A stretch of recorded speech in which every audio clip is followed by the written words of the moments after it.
Al-Quran itu sangat berbeda Bapak Ibu dengan mujizat yang diberikan kepada nabi-nabi yang lain. Ya, nah mujizat nabi-nabi lain itu pada umumnya selesai sudah begitu masa kenabian mereka selesai. Ya, mujizat kepada Nabi Ibrahim, mujizat kepada Nabi Musa, ya, mujizat Nabi Isa itu sudah tidak akan pernah kita lihat lagi. Bagaimana seseorang bisa tidak mempan dibakar, bagaimana seseorang bisa bicara dengan hewan kayak Nabi Sulaiman misalnya. Ya, bagaimana seseorang bisa melemparkan tongkat yang kemudian menjadi ular. Ini mujizat siapa ini? Ya, mujizatnya Nabi Musa. Ya, itu tidak akan pernah kita lihat. Ya, karena apa? Karena memang mujizat mereka adalah mujizat yang sifatnya sementara, yang mengalahkan dan melemahkan manusia pada masa-masa itu yang mengingkari kenabian mereka. Ya, nah beda dengan mujizat yang diberikan kepada baginda Nabi Muhammad SAW.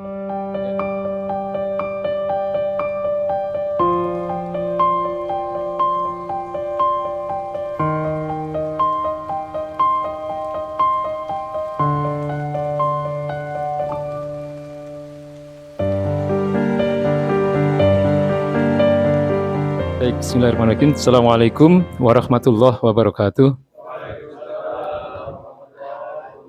Ya. Alhamdulillahirabbil alamin wassalatu wassalamu ala Rasulillah wa ala alihi washabbihi wa mawalah. Asyhadu an la ilaha illallah wahdahu la syarikalah wa asyhadu anna Muhammadan abduhu wa rasuluh la nabiyya wa la rasula ba'da. Nah, pada malam hari ini saya ingin membahas mengenai mengapa ya kemudian Al-Qur'an itu dijadikan atau dianggap ya sebagai mukjizat terbesar yang diturunkan oleh Allah Subhanahu wa taala kepada nabinya, ya, yaitu nabi terbesar, nabi terakhir, nabi terbaik, ya, mendapatkan mukjizat berupa kitab terbaik yang dibawa oleh malaikat terbaik, lalu kemudian diturunkan pada malam terbaik dan diturunkan di tanah terbaik. Ya, nah, jadi kita jarang tahu Bapak Ibu yang dirahmati Allah Subhanahu wa taala, mengapa atau apa saja sebenarnya sisi kemukjizatan dari Al-Qur'an ini. Ya, ada beberapa hal yang mungkin bisa saya sampaikan ya. Yang pertama adalah dari sisi bahasanya, Pak. Jelas bahwa mukjizat terbesar dari Al-Qur'anul Karim itu adalah karena bahasanya. Ya, bahasa Al-Qur'an itu bukan bahasa biasa itu, Pak. Ya, bukan bahasa Arab yang sehari digunakan oleh orang-orang Arab, tidak. Itu bahasa yang orang Arab pun tidak pernah mendengar gaya bahasa yang seperti itu. Ya, jadi namanya mukjizat itu artinya melemahkan. Ya, arti dari secara bahasa, arti mukjizat itu melemahkan. Maka Al-Qur'anul Karim itu datang ke bangsa Arab untuk melemahkan orang-orang Arab yang pada saat itu sangat menyukai dunia sastra. Ya, jadi dunia sastra pada saat itu menjadi satu hal yang kalau dalam bahasa kita mungkin kayak jadi trending topik gitu Pak. Ya, sesuatu yang sangat digemari. Lalu baginda Nabi Muhammad SAW membawa Al-Qur'anul Karim yang kemudian dengan bahasa yang luar biasa mengalahkan seluruh ahli sastra pada masa itu. Ya, sehingga orang-orang yang memusuhi baginda Nabi pun ya seperti Abu Jahal, Abu Lahab, ya, Abu Sofyan sebelum masuk Islam, ya, kemudian ada yang namanya Walid bin Mughirah. Jadi Walid bin Mughirah ini kalau Bapak Ibu tahu itu adalah orang tua atau ayah dari Khalid bin Walid. Yang sayangnya sampai matinya dia tidak diberi hidayah, artinya mati dalam keadaan kafir. Mereka semua mengakui bahwa Al-Qur'an itu bahasanya bukan bahasa manusia. Itu bahasa yang mereka tidak pernah tahu dan mereka sangat terkagum-kagum. Nah, sayangnya kita ini tidak paham bahasa Arab, ya, betul ya. Jadi kalau kita mendengar bacaan Al-Qur'an itu biasa-biasa saja, Pak. Ya, kita mendengarkan bacaan Al-Qur'an kadang ya nggak ada pengaruhnya buat kita. Padahal ayat-ayat Allah Subhanahu wa taala yang ada dalam Al-Qur'an itu ketika turun, ya, itu bisa membuat orang pingsan itu, Pak.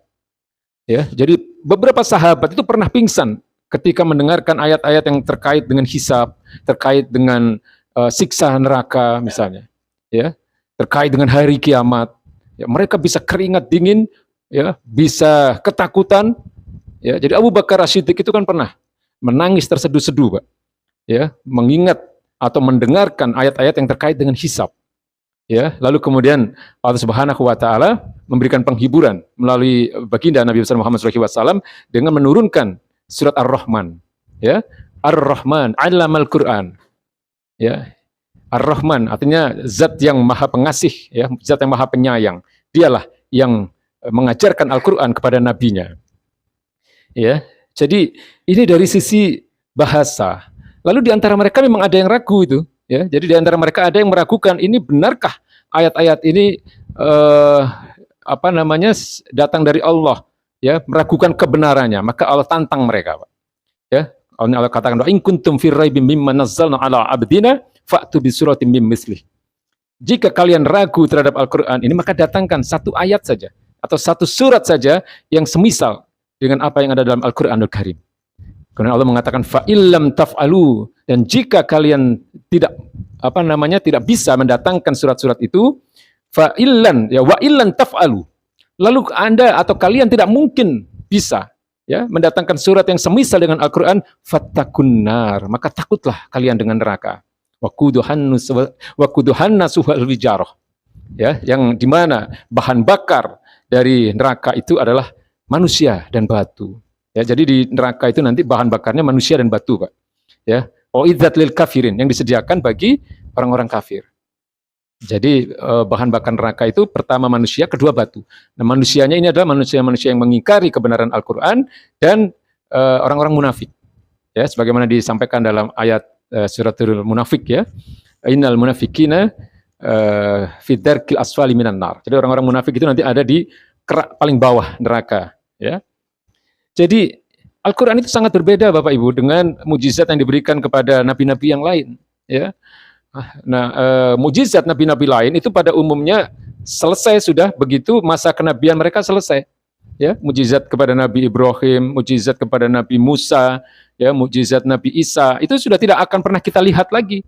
Bagaimana seseorang bisa tidak mempan dibakar, bagaimana seseorang bisa bicara dengan hewan kayak Nabi Sulaiman misalnya.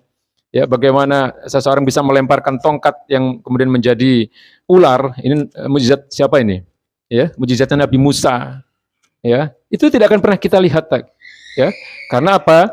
Karena memang mujizat mereka adalah mujizat yang sifatnya sementara, yang mengalahkan dan melemahkan manusia pada masa-masa itu yang mengingkari kenabian mereka. Ya, nah beda dengan mujizat yang diberikan kepada baginda Nabi Muhammad SAW. Ya, jadi Al-Qur'an itu akan dijamin keasliannya oleh Allah Subhanahu Wa Taala hingga hari kiamat nanti, Pak. Ya, inna nahnu nazzalna dzikra wa inna lahu lahafizun. Sesungguhnya akulah atau kamilah yang menurunkan Al-Qur'an ini dan kamilah yang akan menjaganya. Ya, ini jaminan dari Allah Subhanahu wa taala. Tidak ada, ya, sebuah kitab yang bisa terjamin keasliannya hingga ribuan tahun. Ya, selama nanti sampai hari kiamat Al-Qur'an itu tidak bisa dipalsukan, Pak. Ya, ada hilang satu titik saja udah ketahuan nanti. Ya, enggak bisa. Ya, karena ini sudah dijamin oleh Allah Subhanahu wa taala. Ya, dan Al-Qur'an adalah satu-satunya kitab yang bisa dihafal. Ya, tidak ada kitab yang bisa dihafal oleh manusia kecuali Al-Qur'an. Ya, apakah itu kitab-kitab suci agama lain atau kitab-kitab yang lain? Ya, mereka menghafal 1-2 halaman aja udah kepayahan, Pak. Ya, tapi kalau Al-Qur'an ini karena mukjizat yang datangnya dari Allah Subhanahu wa taala, anak kecil-kecil saja yang usia 5 tahun, 7 tahun itu sudah ada sekarang ini yang hafal Qur'an, Pak. Ya, pernah lihat ya di televisi itu ya. Usia 5 tahun itu sudah hafal Qur'an, Pak. Ya, ada seorang anak Indonesia itu, ya. Dan ini tidak mungkin kalau Al-Qur'an itu datang dari manusia. Ya, makanya kemudian Al-Qur'an ini disebut sebagai mukjizat yang terbesar, ya, setelah mukjizat-mukjizat yang lain. Lalu yang kedua, secara makna, Pak. Ya. Jadi di dalam Al-Qur'an itu maknanya sangat mendalam, ya, dan kadang membuat orang itu mendapatkan hidayah, ya, setelah mereka mendengar dan membaca Al-Qur'an ini. Ya, jadi ada orang-orang yang tidak beragama Islam, ya, begitu mereka mendengar lantunan saja itu bisa tersentuh itu mereka, Pak. Ya, nah sayangnya kita yang umat Islam kadang-kadang nggak terpengaruh, ya. Ada orang yang diperdengarkan, ya, di apa istilahnya kayak semacam eksperimen gitu, ya. Mereka itu diperdengarkan ayat-ayat Al-Qur'an dengan bacaan yang bagus gitu, ya. Itu sampai menangis mereka itu, Pak. Ya, ini di beberapa negara di Eropa pernah dilakukan eksperimen seperti itu. Lalu di antara mereka bahkan kemudian masuk Islam. ya, gara-gara mendengarkan bacaan ayat suci Al-Qur'an. Saya tadi baru saja ya di handphone saya itu masuk sebuah tulisan, ya, ada seorang peneliti dari Amerika namanya Robert Crane, ya. Dia wafat tahun 2021 kemarin, sekitar 2-3 tahun yang lalu, dalam usia 92 tahun. Dia ini adalah penasehat dari Presiden Amerika, Richard Nixon. Dia diperintahkan oleh Richard Nixon untuk mengamati dan menyelidiki, ya, orang-orang Islam yang mereka sebut dengan Islam fundamentalis, ya. Jadi orang-orang yang berpegang kepada Al-Quran, kita umat Islam yang mensucikan Al-Quran itu disebut oleh orang-orang Amerika dan orang-orang Eropa sebagai Islam fundamentalis. Lalu apa yang terjadi? Robert Crane ini begitu dia mempelajari Al-Quran, kemudian dia berdiskusi dengan beberapa ulama, kemudian yang membuat dia masuk Islam itu apa? Hukum waris yang ada dalam Al-Quranul Karim. Ya, jadi hukum waris dalam Al-Quranul Karim yang hanya kurang lebih ada 10 atau 11 lembar, itu ternyata mengalahkan hukum waris yang ada di kitab-kitab Taurat yang dia pelajari. Ya, dia orang Yahudi. Ya, karena di dalam kitab mereka, hukum waris itu dijelaskan dalam sekitar 10 buku. Ya, sementara dalam Al-Quran itu hanya dijelaskan dalam sekitar 10 atau 11 halaman. Ya, ini yang membuat dia masuk Islam. Kemudian setelah dia masuk Islam, ya, dia mengganti namanya menjadi Al-Faruq. Ya, pembeda ya antara yang hak dan yang batil, ya. Faruq Abdul Haq, ya, dia merubah namanya menjadi begitu, ya. Sang pembeda, hamba dari zat yang maha benar, ya. Nah, dia sudah wafat kira-kira 3 tahun yang lalu, ya, Desember 2021. Lalu di luar itu, ya, Al-Quran itu banyak sekali membahas tentang hal-hal yang tidak diketahui oleh manusia, di luar jangkauan akal manusia. Ya, Quran bicara tentang apa yang terjadi sebelum dunia diciptakan. Betul, ya? Jadi Allah Subhanahu wa taala itu pernah, Pak, dalam satu ayatnya, ya, dalam surat Al-A'raf, ya, ayat 172. Itu Allah berbicara dengan seluruh jiwa manusia. Ya, yang mulai dari Nabi Adam sampai nanti jiwa atau manusia terakhir yang hidup di akhir zaman nanti. Ya, Allah katakan alastu birabbikum. Apakah aku ini adalah Tuhan kalian? Ya, lalu seluruh jiwa itu, Pak, ya, termasuk jiwa kita, termasuk jiwanya orang-orang kafir hari ini, ya, jiwa siapapun yang hidup di dunia itu semua mengatakan qalu bala syahidna. Benar, engkau adalah Tuhan kami. Ya, jadi artinya apa? Seluruh manusia itu ketika lahir ke dunia itu fitrahnya Islam, Pak. Ya, maka ada hadis yang berbunyi kullu mauludin yuladu alal fitrah. Jadi setiap manusia yang dilahirkan itu semuanya dilahirkan dalam keadaan fitrah. Fitrah itu artinya Islam di situ. Ya, jadi inilah tentang hal-hal gaib yang diceritakan dalam Al-Quran sebelum diciptakannya dunia. Lalu apa lagi? Ya, Quran juga berbicara tentang hal-hal yang nanti akan terjadi setelah tidak adanya dunia. Ya, setelah kiamat, Quran bicara tentang surga, Quran bicara tentang neraka. Ya, dan Quran pada saat itu 1400 tahun yang lalu sudah bicara tentang berbagai teknologi, Pak, yang hari ini baru dikenal sekitar beberapa tahun yang lalu. Ya, Bapak Ibu tahu ada satu lautan yang terpisah, ya, antara air tawar dan air asin. Jadi ada lautan yang tidak bisa menyatukan air, ya, dan itu sudah dijelaskan dalam Al-Quranul Karim, ya. Marajal bahraini yaltaqiyan, itu surat Ar-Rahman, Pak. Ya, dialah yang mengalirkan kedua mata air itu yang kemudian bertemu, lalu kemudian dikatakan bainahuma barzakhul la yabghiyan. Tetapi di antara keduanya mereka tidak pernah bertemu, kedua air itu, ya, kedua aliran air yang ada di laut itu. Dan itu baru ditemukan oleh peneliti itu kira-kira sekitar, ya, mungkin sekitar 10 atau 20 tahun yang lalu. Tapi itu sudah disampaikan oleh Al-Quran sekitar 1400 tahun yang lalu. Kemudian ada ilmu embriologi, Pak.